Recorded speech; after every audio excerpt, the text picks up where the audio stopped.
नमः शिवाय। जय भोलेनाथ। आज प्रदोष व्रत है। रविवार के दिन पड़ने वाले प्रदोष व्रत को रवि प्रदोष व्रत कहते हैं। इस दिन भगवान शिव और माता पार्वती की पूजा की जाती है। मान्यताओं के अनुसार इस व्रत के पुण्य प्रताप से भक्त के समस्त पाप और दोष दूर हो जाते हैं। प्रदोष व्रत के दिन व्रती को प्रदोष काल में भगवान शिव और माता पार्वती की पूजा करनी चाहिए। आज की इस वीडियो में मैं आप सभी के समक्ष रवि प्रदोष व्रत की विधि, कथा तथा उसका महत्व बताने जा रही हूँ। आशा है आप सभी को यह वीडियो पसंद आएगा।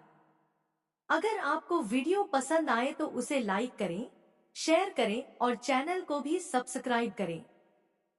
रवि प्रदोष व्रत करने के लिए रविवार को होने वाली त्रयोदशी के दिन सूर्योदय से पूर्व उठकर स्नान आदि से निवृत्त होकर भगवान शिव की उपासना करनी चाहिए।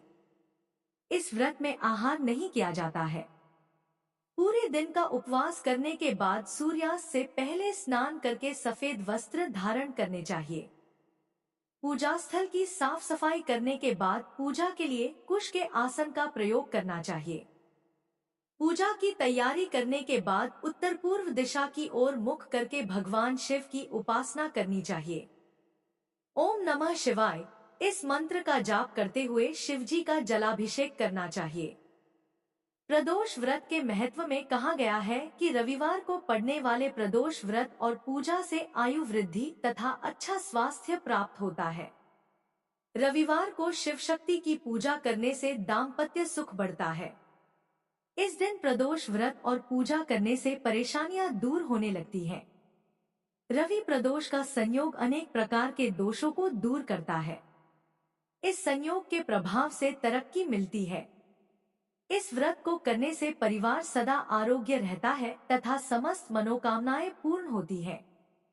अब आप सुनिए रवि प्रदोष व्रत की कथा।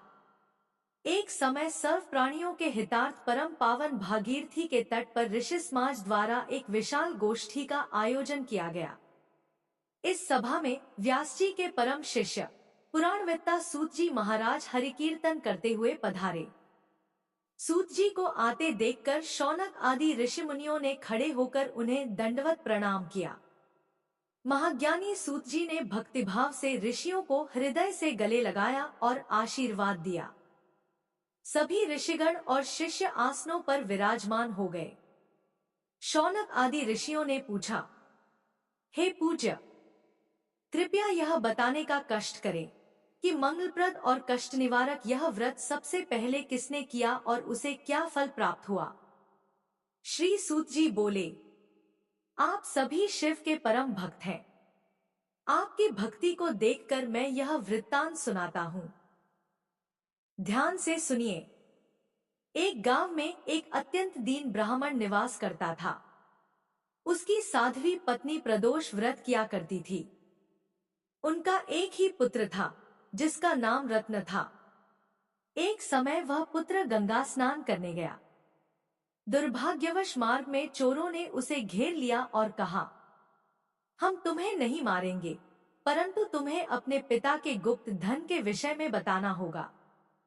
बालक दीन भाव से बोला, हम अत्यंत निर्धन हैं, हमारे पास धन कहाँ है।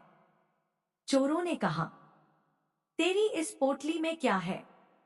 बालक ने निःसंकोच कहा, मेरी माँ ने मेरे लिए रोटियां दी हैं। यह सुनकर चोरों ने कहा, यह बहुत ही दीन मनुष्य है, इसे छोड़ दो। इतना कहकर चोर चले गए। बालक चलते चलते एक नगर पहुंचा। नगर के बाहर एक बरगद का वृक्ष था। वह उसी की छाया में सो गया। उसी समय नगर के सिपाही चोरों की खोज में वहां पहुंचे और बालक को चोर समझकर बंदी बना लिया। राजा ने उसे कारावास में डालने का आदेश दिया। जब बालक घर नहीं लौटा तो उसकी माता को बहुत चिंता हुई। अगले दिन प्रदोष व्रत था। ब्राह्मणी ने व्रत किया और मन ही मन भगवान शंकर से पुत्र की कुशलता की प्रार्थना की।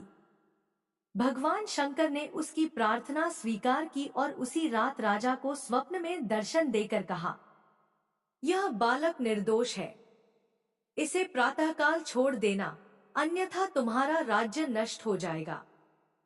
प्रातः राजा ने बालक को मुक्त कर दिया। बालक ने सारी कथा राजा को सुनाई। राजा ने उसके माता पिता को बुलाया और 5 गांव दान में दिए। शिव कृपा से ब्राह्मण परिवार सुखपूर्वक रहने लगा। इसलिए जो भी मनुष्य रवि प्रदोष व्रत करता है वह निरोग और प्रसन्न रहकर जीवन व्यतीत करता है। जय शिव शंकर। ओम नमः शिवाय। हे भगवान, जैसे आपने उस ब्राह्मण परिवार पर कृपा की, वैसे ही इस कथा को सुनने और पढ़ने वालों पर भी कृपा बनाए रखें। बोलिए उमा महेश्वर भगवान की जय।